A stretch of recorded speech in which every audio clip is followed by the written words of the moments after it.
કારણોસર થયા ચંદા બાબતે શું છે? ચંદા આપ સૌ જાણો છો કે સમગ્ર દેશની અંદર અને સમગ્ર વિશ્વની અંદર ભારતીય જનતા પાર્ટી દ્વારા લોન્ચ કરેલ ચંદા દો ધંધા લો સ્કીમ એટલે કે ઇલેક્ટ્રોલ બોન્ડ્સની આજે ચર્ચા થઈ રહી છે અને ભારતીય ઇતિહાસની અંદર પ્રસ્થાપિત થયેલું આ સૌથી મોટું કૌભાંડ એ સાબિત થયું છે.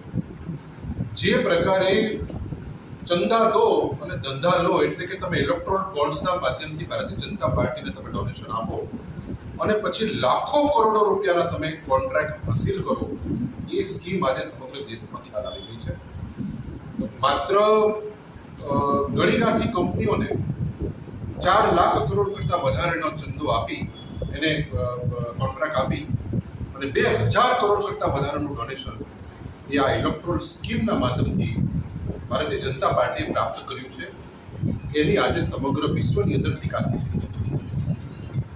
બીજા નંબરની અંદર રીતસરની ખંડણી ઉઘરાવવામાં આવી રહી છે કે કોઈ કંપની ઉપર ઇન્કમ ટેક્સ, ઈડી કે સીબીઆઈ રેડ કરે, એના માલિકની ધરપકડ કરવામાં આવે એટલે તરત જ એ કંપની ભારતીય જનતા પાર્ટીને ડોનેશન આપે ઇલેક્ટ્રોલ બોન્ડ્સના માધ્યમથી, એટલે ઈડી અને સીબીઆઈ પછી એની જમાનતનો વિરોધ ન કરે અને ત્યાર પછી કરોડો રૂપિયાની ડોનેશન એમને આપવામાં આવે એટલે તપાસ પણ ત્યાર પછી ડૂલી લગડી કરી દેવામાં આવે અને ઘણા બધા કિસ્સાઓમાં તપાસ પણ બંધ કરી દેવામાં આવે.